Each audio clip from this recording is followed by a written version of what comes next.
I saw on his Facebook page, he had a lot of his military stuff there.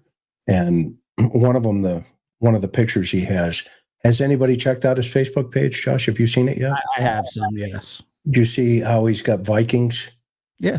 Stories and all of this. So everything is about structure, control, power, and disassociation. So everything that this gal is so far saying, it's pretty interesting because he has himself climbing underneath the barbed wire and then coming up in the mud. Have you seen that picture? I did see that. Yeah. And then did you see him in his full regalia with his, looks like he was a submariner? I did see it, but I didn't check out rank. I didn't notice that. But what I did notice is a lot of the inspirational motivation stuff that he puts on is basically, who cares what other people think of you as long as you're doing what you're supposed to do, and things like that. So I mean, I saw a lot of that.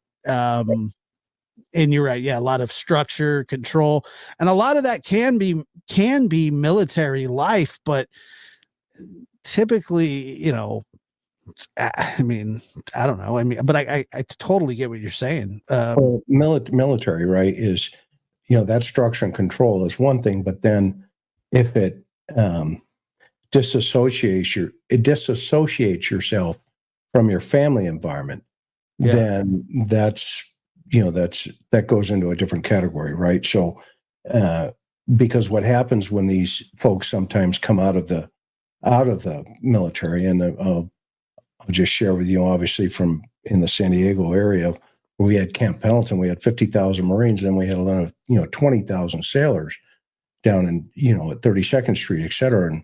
But 99.9% of them are amazing people.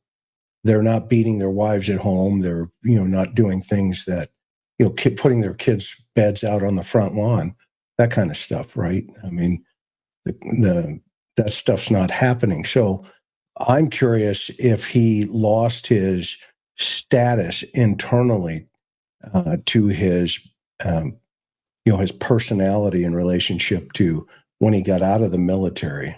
Yeah, there you go. There's a good veteran right there. Nothing like that. I tell you that. So, I mean, my grandfather was in the military for 27 years, and he raised me the first 23 years of my life. Yep. It was nothing like that, man. I mean, he was a very compartmentalized, very sharp, he was a gentleman, Well, and I think where I'm going here, the last point here, and I'll, you can, I'll get my shot. No, don't worry about that. Is he's lost his identity. Okay. And when they lose identity, frustration and a lot of this anger continues to build, because they start looking to, where do I fit in now? Because I used to fit in with structure and all the, rank and all this other stuff. And I had boundaries. Okay. But when you take those boundaries away, now his personality has gone off into a different place, and his expectations go way up here for those around him.